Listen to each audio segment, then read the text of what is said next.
सूर्य चंद्रमा को साक्षी मानकर शिवरूपी वैश्य के हृदय को 3 बार स्पर्श किया। शिवजी ने उसे एक रत्न जड़ित शिवलिंग प्रदान किया और बताया कि यह परम गोपनीय लिंग है, इसे सुरक्षित रखना। यह शिवलिंग को नृत्य मंडल में रखकर शिवजी के साथ मखमली गद्दों पर शयन हेतु चली जाती है। आधी रात को नृत्य मंडल से एक वाणी प्रस्फुटित हुई कि हे तात, इस नृत्य मंडल में सहसा वायु के साथ आग लग गई है। यह सुनकर वैश्या ने उठकर बंधे हुए बंदर और मुर्गी आदि को छोड़कर उनकी जान बचाई। शिवजी द्वारा प्रदान किया गया लिंग जलकर भस्म हो गया। इससे शिव रूपी वैश्य और वैश्या बहुत दुखी हुए। वैश्य बोला कि प्राणों से भी प्यारा जब शिवलिंग ही जल गया तो मैं भी जीवित रहकर क्या करूंगा। उसने वैश्य के नौकरों द्वारा चिता तैयार कराकर उसमें अपना शरीर भस्म कर डाला। वैश्या ने सोचा कि जब शिव भक्त वैश्य मारा गया तो अब मेरी प्रतिज्ञा का क्या होगा। मैंने सत्य को अपनाया था, अतः मुझे भी इसी के साथ अग्नि में प्रवेश कर जाना चाहिए। ऐसा विचार कर वह भी प्राण त्यागने के लिए तत्पर हो गई। उसने दूसरे लोगों ने उसे बहुत समझाया, रोकना चाहा, परंतु वह नहीं मानी। उसने अपना समस्त धन और संपत्ति को ब्राह्मणों को दान कर दिया और अग्नि में शरीर को भस्म करने को तैयार हो गई। तभी विश्वात्मा शिवजी प्रकट हो गए। वे करोड़ों सूर्यों के समान कांति युक्त और दिव्य रूपधारी थे। वैश्या यह देखकर आश्चर्य में पड़ गई। वह प्रेमाश्रु बहाने लगी। शिवजी ने उसे धैर्य बंधाते हुए बताया कि मैंने तेरी परीक्षा ली थी। उस वैश्या ने अपने नौकरों के साथ शिवजी के चरणों की सेवा का वरदान मांगा। शिवजी ने ऐबमस्तु कहकर भगवान शिव जो है वो अपने धाम को चले जाते हैं। इस प्रकार भगवान जो हैं वो वैश्या का कल्याण करते हैं और भगवान का ये अवतार जो है वो वैश्यनाथ का अवतार कहलाता है। अब भगवान का अगले अवतार का नाम है द्रुजेश्वर अवतार। भद्रायु नाम का एक राजा था, वह शिवजी का भक्त था। शिवजी ने उसके लिए द्रुजेश्वर नाम से अवतार लिया। यह कथा ध्यान पूर्वक सुनिए। ऋषभ रूपी शिव के प्रभाव से उसने शत्रुओं के राजा भद्रायु पर विजय प्राप्त की और भगवान शिव ने भद्रायु को ऋषभ के प्रभाव से ही उत्पन्न किया था। उसने बाद में राजा चंद्रकांत की पुत्री सीमांतरी से विवाह किया। वह अपनी पत्नी को लेकर वन में विहार करने चला गया। वन में शिव पार्वती उसकी परीक्षा लेने आए। शिव पार्वती ने द्रुत दंपत्ति का रूप धारण कर लिया। उन्होंने अपनी माया से एक सिंह को उत्पन्न किया और राजा भद्रायु के पास जाकर बोले कि इससे हमारी रक्षा कीजिए। जैसे ही राजा भद्रायु ने धनुष उठाया तो मायामय सिंह ने झपट कर ब्राह्मण की पत्नी को पकड़ लिया। वह राजा के बाणों को झेलता हुआ भी ब्राह्मण की पत्नी को लेकर भाग गया। ब्राह्मण की पत्नी रोती चिल्लाती हुई कि हे स्वामी, हे प्राणनाथ, मुझे बचाइए। स्त्री का अपहरण हो जाने पर ब्राह्मण जोर जोर से रोने और चिल्लाने लगे। ब्राह्मण राजा से कहने लगा कि तुम्हारे पराक्रम का क्या लाभ हुआ, तुम जंगली पशुओं से मेरी पत्नी की रक्षा ना कर सके। जो क्षत्रिय राजा अपनी जत्ता की रक्षा का सामर्थ्य नहीं रखता, उसके जीवित रहने का क्या लाभ है। ब्राह्मण की बात सुनकर राजा शोकाकुल होकर अपने दुर्भाग्य की निंदा करने लगे। वह विचार करने लगे कि आज प्रारब्धवश मेरी शक्ति नष्ट हो गई, मुझे अब अपने प्राणों का त्याग कर देना चाहिए। ऐसा सोचकर राजा ब्राह्मण के चरणों में सिर रखकर उन्हें धैर्य देने लगा। हे ब्राह्मण देवता, मैं अपना साम्राज्य आपको सौंपता हूँ। इसके अतिरिक्त आपकी और कोई इच्छा हो तो उसे बताइए। यह सुनकर ब्राह्मण ने राजा से कहा कि हे राजन, अब मेरी पत्नी नहीं रही, अतः तुम अपनी रानी को मुझे सौंप दो। यह सुनकर राजा बोला कि मैं अपना सर्वस्व दे सकता हूँ, परंतु स्त्री नहीं। पराई स्त्री का सेवन तो घोर अपराध माना जाता है। यह पाप तो किसी प्रायश्चित से भी दूर नहीं हो सकता। राजा की बात सुनकर ब्राह्मण रूपी भगवान शंकर बोले कि मैं तुम्हारी भक्ति से प्रसन्न हूँ। मैं तुम्हारी परीक्षा ले रहा था, जिसमें तुम उत्तीर्ण हुए। तुम वरदान मांग सकते हो। वह स्त्री मेरी पत्नी पार्वती ही है, जिसे मेरे द्वारा उत्पन्न किया गया सिंह लेकर भाग गया था। इसी कारण तुम उनका वध नहीं कर सके। तुम्हारे धैर्य की परीक्षा लेने हेतु ही मैंने तुम्हारी पत्नी को मांगा था। राजा ने शिव जी के चरणों में गिरकर शिव भक्ति का वरदान मांगा। इसके साथ साथ राजा ने अपने माता पिता वज्रबाहु के साथ भी शिव भक्ति का वरदान मांगा। वज्रबाहु की पत्नी ने भी अपने पिता के लिए शिव भक्ति का वरदान मांगा। इस प्रकार से भगवान का यहाँ पर द्रुजेश्वर अवतार होता है। यतिनाथ हंस रूपी अवतार का वर्णन है भगवान का। अर्बुद पर्वत के पास आहुक नाम का भील रहता था। उसकी पतिव्रता पत्नी का नाम आहुका था। दोनों पति पत्नी शिव भक्त थे। एक दिन की बात है कि आहुक अपनी पत्नी आहुका के आहार हेतु जंगल में बहुत दूर पहुंच गया। शाम होने पर शिव जी यति का रूप धारण कर आहूक के घर पहुंचे। उसी समय आहूक भी वहां पहुंच गया। दोनों पति पत्नी ने मिलकर अतिथि यति का स्वागत किया। यति रूपी शिवजी भगवान आहूक भील से बोले, क्या मैं एक रात्रि आपके यहाँ ठहर सकता हूँ? प्रातः काल होते ही मैं प्रस्थान कर जाऊंगा। भील बोला कि मेरे पास तो बहुत थोड़ा सा निवास स्थान है, उसमें हम तीनों कैसे रह सकते हैं? यह सुनकर भगवान शिव जी जाने लगे।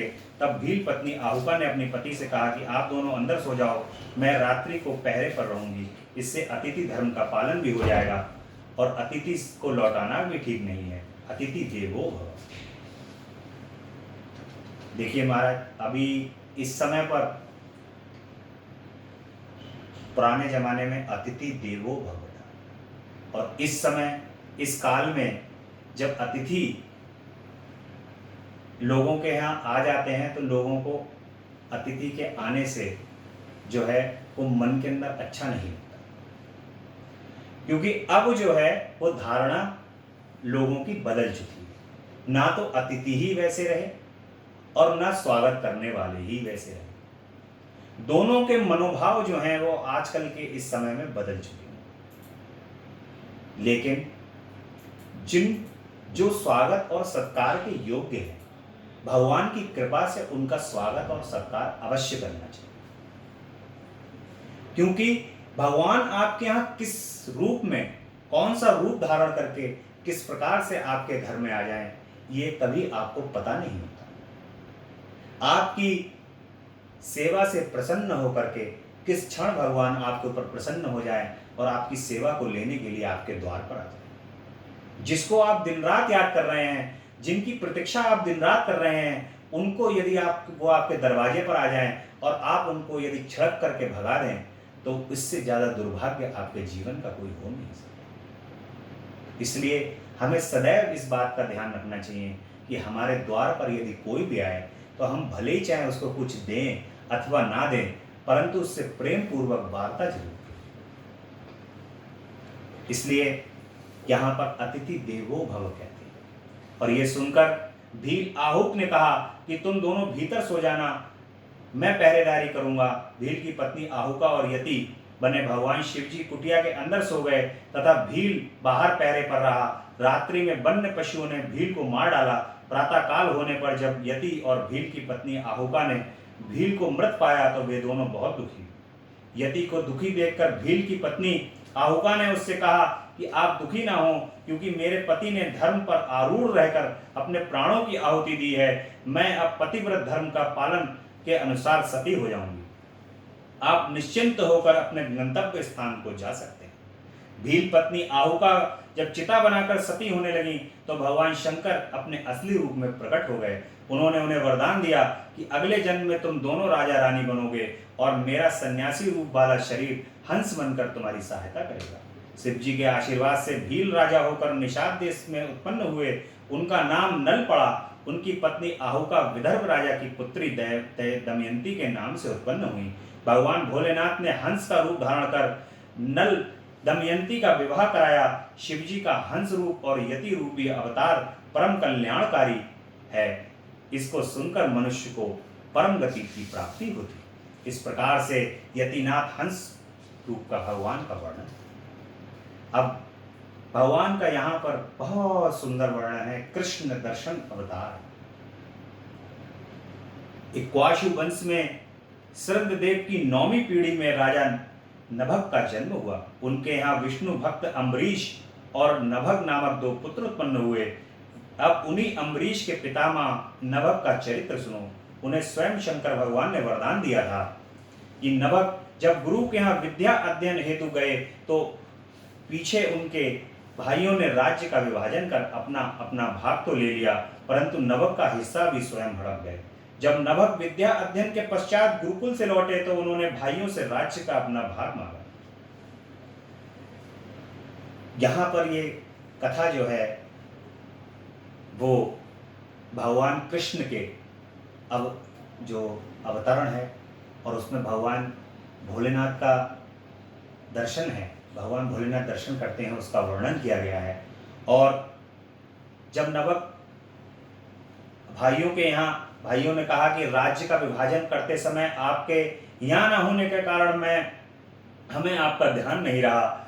अब तो कुछ है वह पिताजी के पास है, अब जो कुछ है वह पिताजी के पास है, उन्हीं से अपना हिस्सा मांग लो। जब नभग पिता के पास गए तो पिताश्री बोले, तुम्हारे भाइयों ने तुम्हारे साथ छल कपट से काम लिया है। मैं तुम्हें एक उपाय बताता हूँ, तुम विद्वान और वेद वेदांग में निपुण हो। मुनि अंगिरस एक यज्ञ कर रहे हैं, उन्हें हर छठे दिन मोह घेर लेता है, जिसके कारण उनका यज्ञ पूरा नहीं हो पा रहा है। तुम वहां जाकर उनके यज्ञ को अपने ज्ञान द्वारा वेद मंत्रों से पूर्ण कराओ।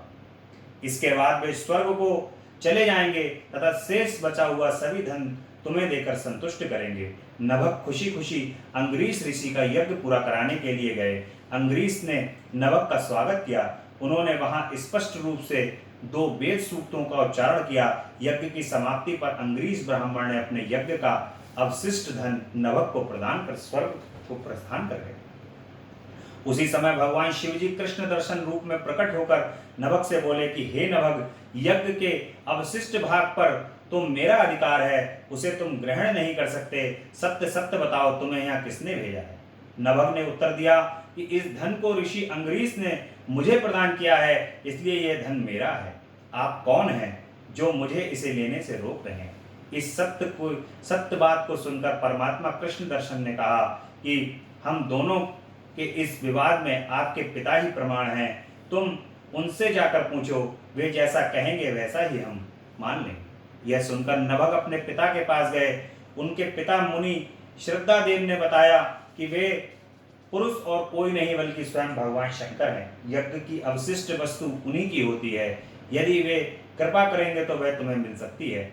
तुम उनकी स्तुति करो, उनसे क्षमा याचना करो। वे अखिलेश्वर प्रभु यज्ञ के अधिष्ठाता हैं। ब्रह्मा विष्णु आदि यज्ञ देवता उन्हीं के आदेश पर कार्य कर रहे हैं। नभग ने भगवान शंकर के पास पहुंचकर अपने अपराधों की क्षमा मांगी और उनकी स्तुति करने लगे। शिव जी बोले कि तुम विकार रहित होकर सभी सुखों का उपभोग करो। इतना कहकर वे अंतर्ध्यान हो गए। ये भगवान का कृष्ण दर्शन अवतार।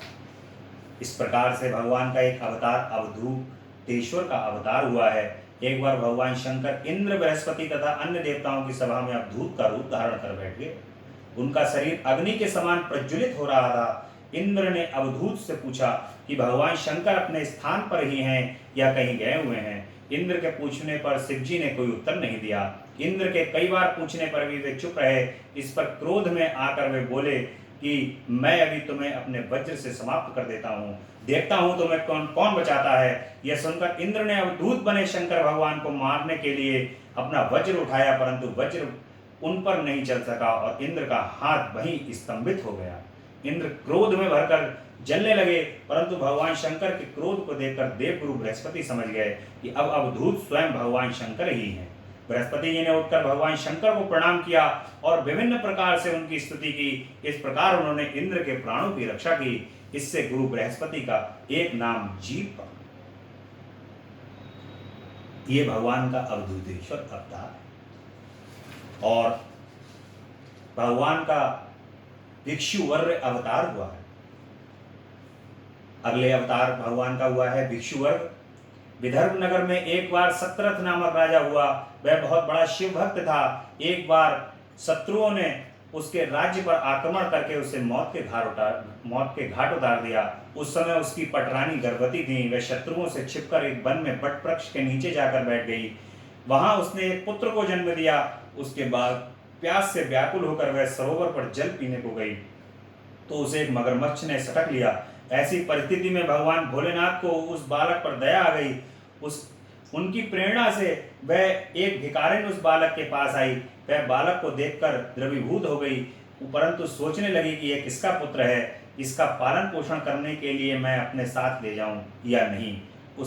उसे सोच में पड़ी देखकर भगवान शंकर स्वयं भिखारी का रूप धारण कर भिखारिन के पास आकर उससे बोले कि तू शंका मत कर, इसे घर ले जाकर इसका पालन पोषण कर। भिखारिन उससे पूछने लगी कि आप कौन हैं? क्या आप शंकर भगवान तो नहीं हैं? कृपया मुझे यह बताएं कि यह बालक कौन है, किसका है, ये असहाय क्यों पड़ा हुआ है?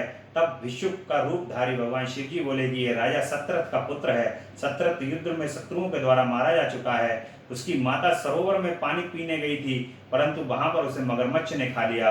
अब तुम बिना किसी भय के इसका पालन पोषण करो। इस पर उस भिक्षुणी ने फिर कहा कि इसके पिता व माता की इस प्रकार मृत्यु का क्या कारण है। तब भिक्षुक रूप से में भगवान शंकर ने बताया कि राजा सत्रथ पूर्व जन्म में पांडु थे। एक बार वे शिव पूजन कर रहे थे कि मंत्रियों ने आकर उन्हें बताया कि शत्रु ने हमारे राज्य पर आक्रमण कर दिया है।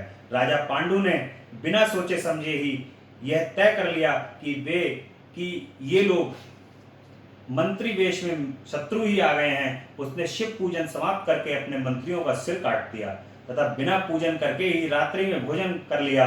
इस कारण यह राजा सत्रथ जो था वो मारा गया। इस लड़के की माता ने पूर्व जन्म में छल कपट से अपनी सौत का वध कर दिया था। इस पाप के कारण मगरमच्छ ने इसे पकड़कर खा लिया है। यह सब कथा सुनकर शिव जी ने उस ब्राह्मणी को अपना असली रूप से परिचित कराया। यह मुक्त कंठ से भगवान शंकर की स्तुति करने लगी।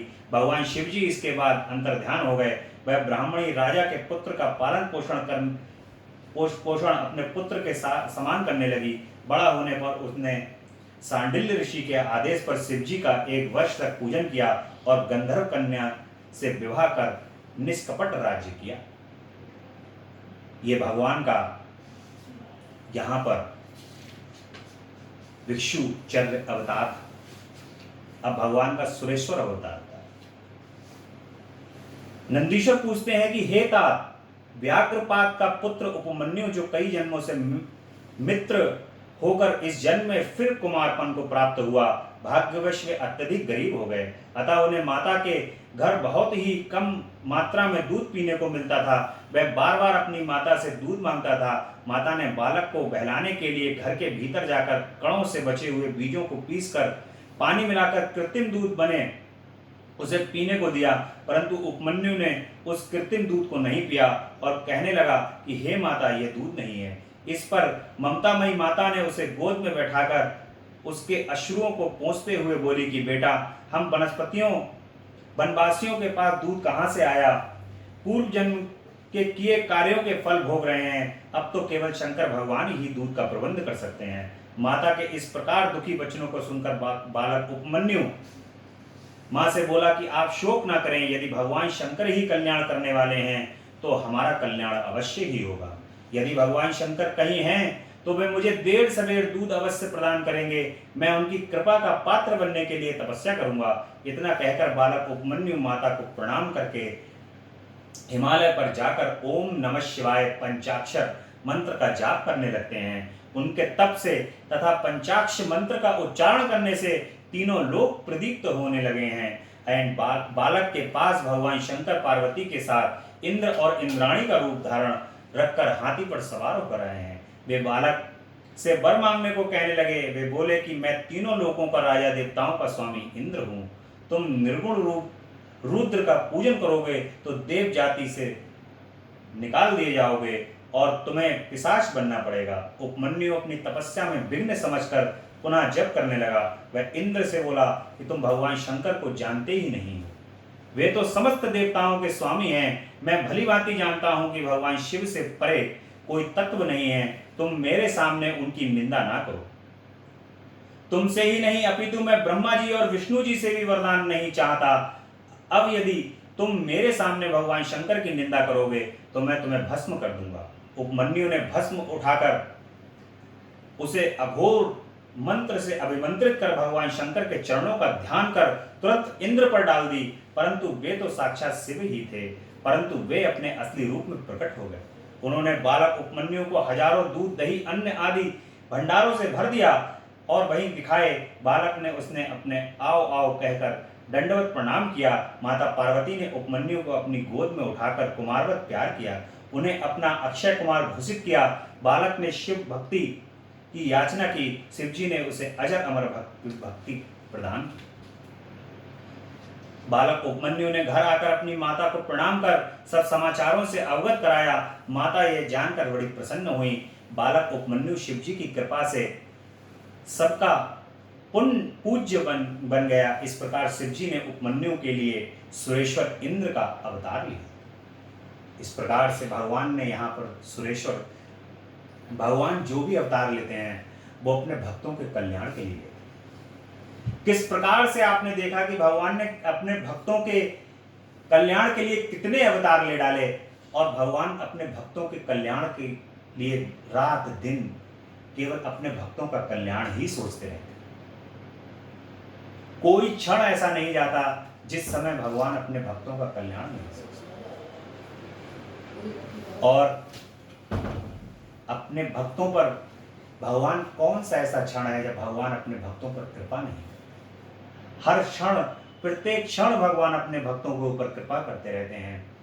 और हम मनुष्य शरीरधारी इतने अभागे हैं कि भगवान की कृपा को नहीं समझ पाते। भगवान कितना हमारा ख्याल रखते हैं, हम उनका स्मरण नहीं कर पाते। भगवान, हम दिन रात हमारे कल्याण के बारे में सोचते हैं, हम भगवान के श्री चरण कमल का वंदन नहीं कर पाते। हम सभी को ये चाहिए कि भगवान का स्मरण हम 24 घंटे करते रहें। हम संसार के सभी कार्यों को करें, परंतु उनका स्मरण 24 घंटे रहना चाहिए।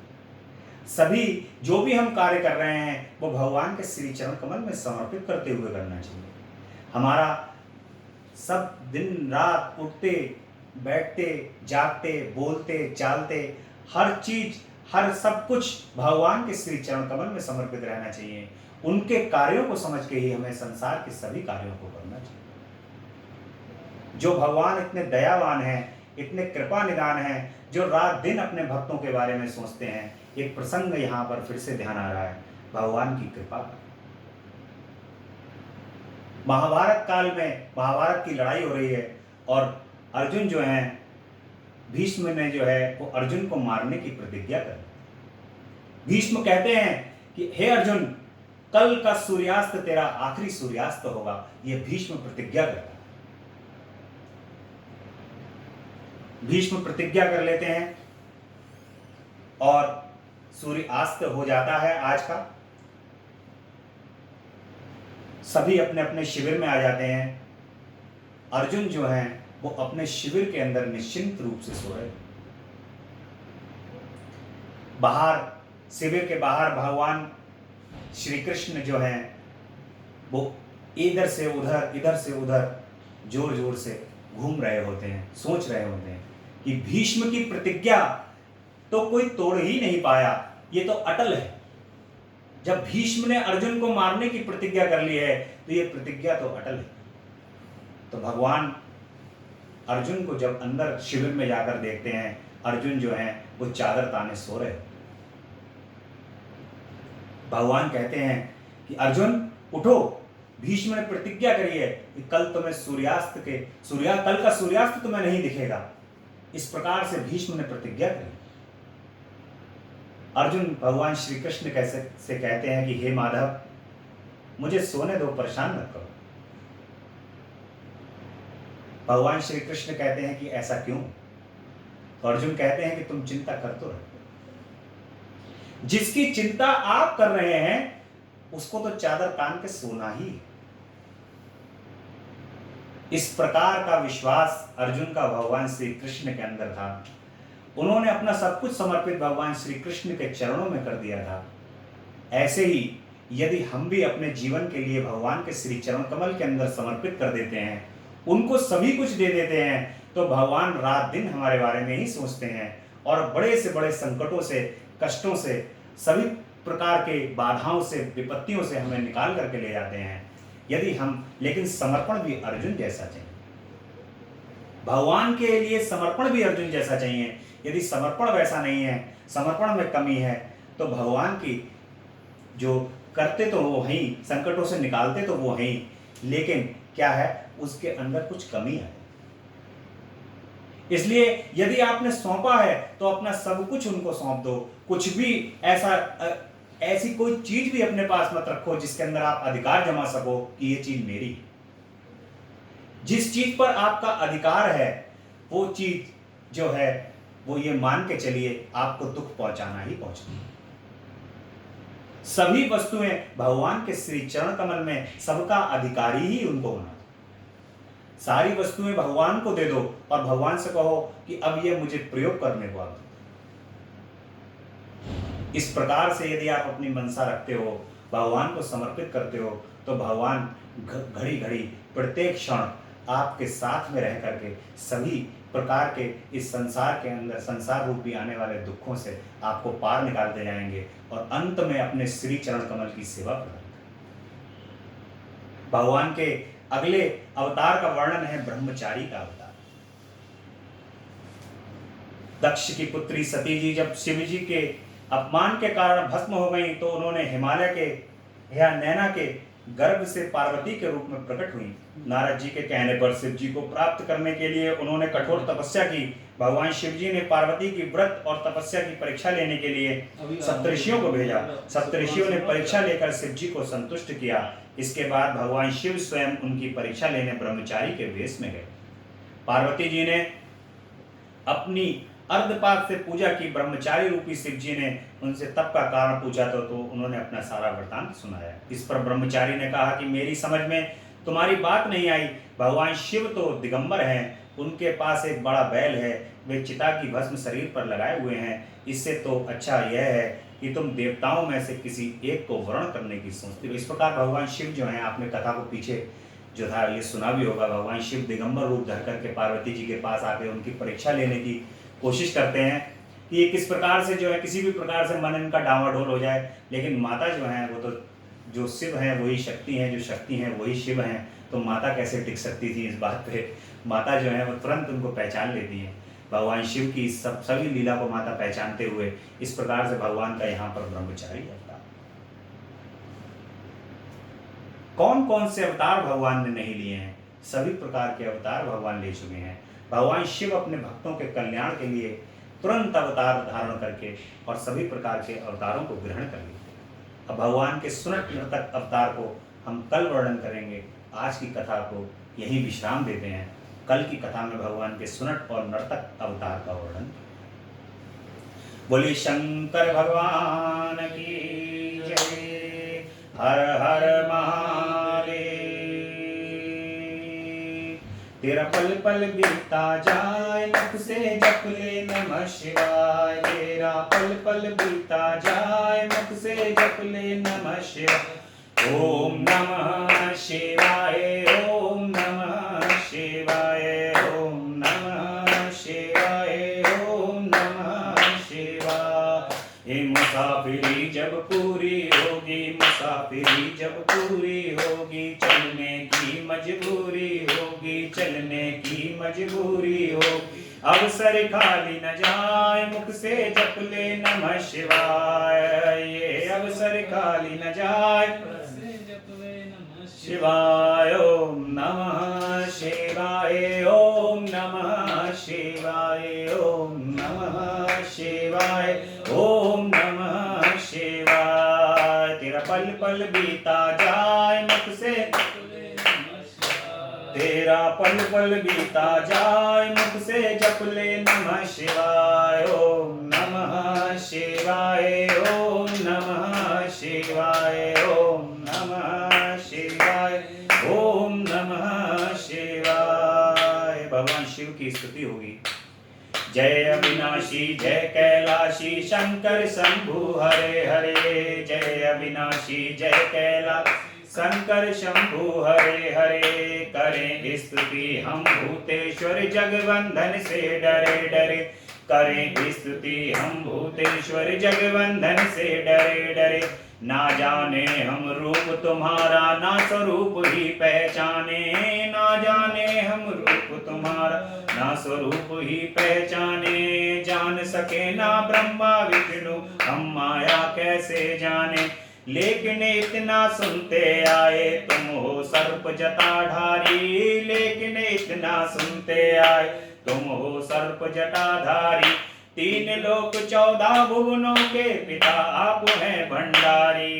विचरण करते आप सदा ही बैल पीठ पर चढ़े चढ़े। जय अविनाशी जय कैलाशी शंकर शंभु हरे हरे। जय अविनाशी जय कैलाशी शंकर शंभु हरे हरे। तुमको ओंगल दानी दाता सारा ही संसार कहे, तुमको ओंगल दानी दाता सारा ही संसार कहे। शेष बासुकी बैणी बांधे ऊपर गंगे धार बहे, अर्ध चंद्रमा से माथे पर झरझर अमृत झरता है। आदि अनादि अनंत ब्रह्म शिव नहीं जन्मता मरता है। 11 रुद्र 18 सूरज परिक्रमा दे खड़े खड़े, जय अविनाशी जय कैलाशी शंकर शंभु हरे हरे। जय अविनाशी जय कैलाशी शंकर शंभु हरे हरे। 14 विश्वे देव पवन 49 तुम्हारे दास रहे, 7 समुद्र गरुण गायत्री का तुम में आवास रहे। फिर भी भस्म रमाए तन में रुंड मुंड माला धारी, फिर भी भस्म रमाए तन में रुंड मुंड माला धारी। 3 लोक चरणों में रखते भोले शंकर शुभकारी, प्रखर जाप कर नमः शिवाय, प्रखर जाप कर नमः शिवाय। पारे उतर गए बड़े बड़े, प्रखर जाप कर नमः शिवाय, पारे उतर गए बड़े बड़े। जय अविनाशी जय कैलाशी शंकर शंभु हरे हरे। पार्वती माँ उमा भवा गिरिजा गौरी संग रहे, कानन कुंडल शूल कमंडल रमी विभूति अंग रहे। रिद्धि सिद्धि धन देने वाले सारे संकट दूर करो, निसंतानों को संताने निर्धन के भंडारे भरो। मांग रहे वरदान आपकी चरण शरण में पड़े पड़े, मांग रहे वरदान आपकी चरण शरण में पड़े पड़े। जय अविनाशी जय कैलाशी शंकर शंभु हरे हरे। जय अविनाशी जय कैलाशी शंकर शंभु हरे हरे। करें स्तुति हम भूतेश्वर जगवंधन से डरे डरे, करें स्तुति हम भूतेश्वर जगवंधन से डरे डरे। बोले शंकर भगवान की जय, महामृत्युंजय भगवान की जय। बोले हर हर हर हर महादेव शंभो। आज का एक विशेष दिन और है, आज तीज उत्सव है। आप सभी को तीज उत्सव की हार्दिक शुभकामनाएं। और आज के इस तीज उत्सव में भी भगवान शिव और माता गौरी का पूजन सर्वोपरि। जो भी स्त्रियां भगवान शिव और माता गौरी के पूजन को उनके श्री चरण कमल में श्रद्धा पूर्वक ध्यान लगा करके करते हैं, वे इस संसार के सभी वैभव को और अजर अमर सुहाग को प्राप्त करते हैं। बोले शंकर भगवान की जय। पार्वती पते नमः।